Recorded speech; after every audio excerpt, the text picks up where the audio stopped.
मनुष्य की आयु 100 वर्ष बताई गई है। 100 वर्ष को 4 भागों में बांटा गया है।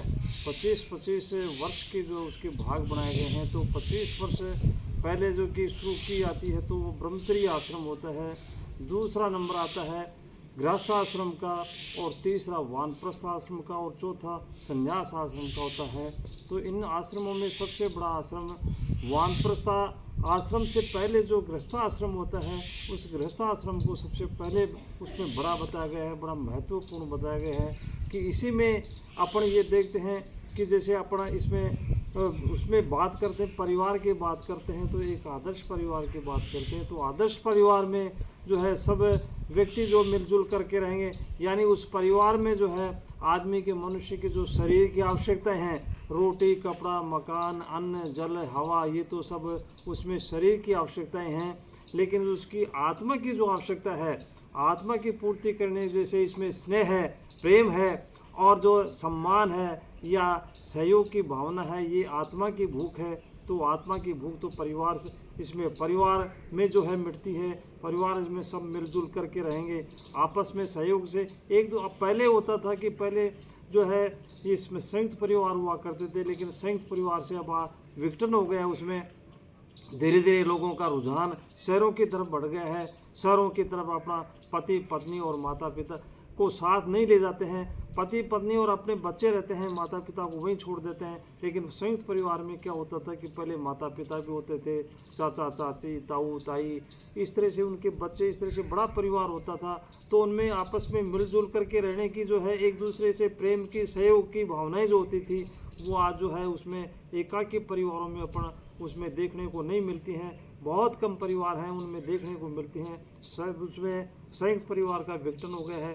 तो ये निश्चित मैं कहूँगा कि उसमें जो है परिवार में रह करके जो है ये बड़े बूढ़ों का भी ये जो है उसमें होता है कि बड़े बूढ़े अनावश्यक रूप से जो है बात बात पर छोटे बच्चों को डांटे नहीं या टोके नहीं, बात बात में उनका समय व्यर्थ नहीं करें।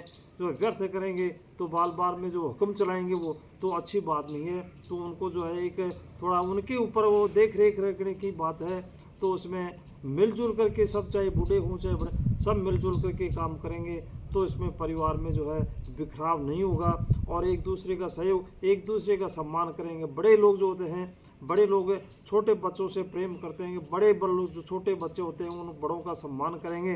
तो सम्मान निश्चित रूप से सम्मान वही आदमी पाता है जो सम्मान देने का अधिकारी होता है। सम्मान जिसको दिया जाता है वो सम्मान भी पाता है। तो निश्चित रूप से बड़े भी ये नहीं सोचें कि जो हमें सम्मान मिलेगा कि वो छोटे बच्चों से प्रेम करेंगे, सम्मान देंगे तो उनको अपने आप सम्मान मिल जाएगा, ये कहने की बात नहीं है।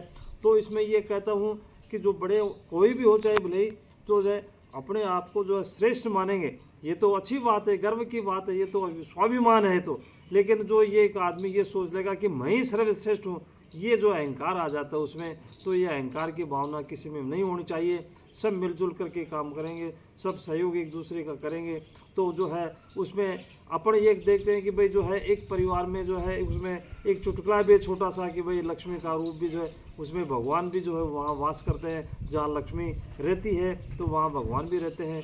तो उसमें बताया गया एक चुटकुला छोटा सा है उसमें कि एक जो से वो उसमें परिवार में एक बहुत बड़ा संपत्ति वाला सेठ था, और सेठ की जो है उसमें बहुएँ थी। उसमें जो है सेठ को लक्ष्मी रात में आती है और सेठ को कहते हैं कि भाई अब मैं तो जाऊँगी। लक्ष्मी कहती है उसको तो आप कुछ मांगना चाहो तो मांग लो। लेकिन सेठ ने कहा कि मैं कल सुबह ही मांगूंगा। तो सब घर वालों को इकट्ठा किया, परिवारों वालों को इकट्ठा किया। तो किसी ने बताया कि भाई धन दौलत मांग लो, किसी ने ज़मीन जायदाद मांग लो, मकान मांग लो, सोना चांदी मांग लो। लेकिन एक बहू समझदार थी, उसने कहा कि जो है इस तरह से लक्ष्मी जा रही है तो जाने दो, अब की अब ही उसको कोई बात नहीं, लेकिन हमें हमारे में प्रेम छोड़ जाए। वो एक दूसरे का जो एक ही मकान में रहें, एक जगह रहें, हम प्रेम से रहें। तो ये बात जो है उसको सेठ ने जो लक्ष्मी को रात में फिर दोबारा आई तो लक्ष्मी को सेठ ने बताया कि भाई हमें जो है हमारे में प्रेम छोड़ दे, बाकी सब कुछ ले जाओ।